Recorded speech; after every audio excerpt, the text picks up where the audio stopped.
ഉമ്മയെ കാണാൻ വേണ്ടി ഉമ്മ അവിടെ ആ അടുത്ത് ആ ജയിൽ അവന്റെ സെല്ലിന്റെ അടുത്ത് വരെ എത്തിയ സമയത്ത് എല്ലാവരും കാല് പിടിച്ച് പറഞ്ഞപ്പോൾ അവന് പറഞ്ഞ ഒറ്റ വാക്കാ, നിങ്ങൾ കള്ളന്മാരെ കൂടാണ് വന്നത്, ആ കള്ളന്മാരെ കൂടെ വന്നത് നിങ്ങളെ എനിക്ക് കാണണ്ടാന്നാണ്.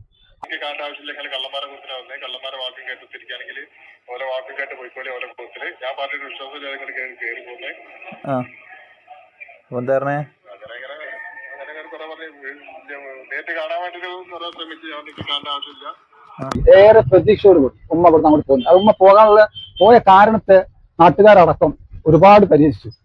കാണണ്ട, ഞാൻ 10 ദിവസം കൊണ്ട് ഞാൻ നാട്ടിലെത്തും, എന്നിട്ട് കാണാം, അവിടെ വന്നിട്ട് കാണാന്നാ പറഞ്ഞത്. അത് പറഞ്ഞിട്ട് ഇപ്പൊ വർഷത്തായി നിങ്ങൾ മനസ്സിലാക്കണം കേട്ടോ. ആ 10 ദിവസം പറഞ്ഞിട്ട് ഇപ്പൊ ഈ പെരുന്നാളിന് എത്തുമ്പോ എത്ര വർഷങ്ങൾക്ക് ശേഷമാണെന്ന് മനസ്സിലാക്കണം. അത്രയുമേ നീ നാട്ടിലെത്തി, വളരെ സന്തോഷം, ഉമ്മന്റെ കൂടെ കൂടി. പക്ഷെ ഒരു കാര്യം നീ കരുതണം, ഇതിന് സാക്ഷികളായത് നിന്റെ വീട്ടിൽ തന്നെ ഉണ്ട്. നിന്റെ അമ്മാവന്, നിന്റെ ജ്യേഷ്ഠൻ നസീർ, നിന്റെ അമ്മായി, ഇവർക്കെല്ലാവർക്കും ഇതിന് സത്യാവസ്ഥ അറിയാം.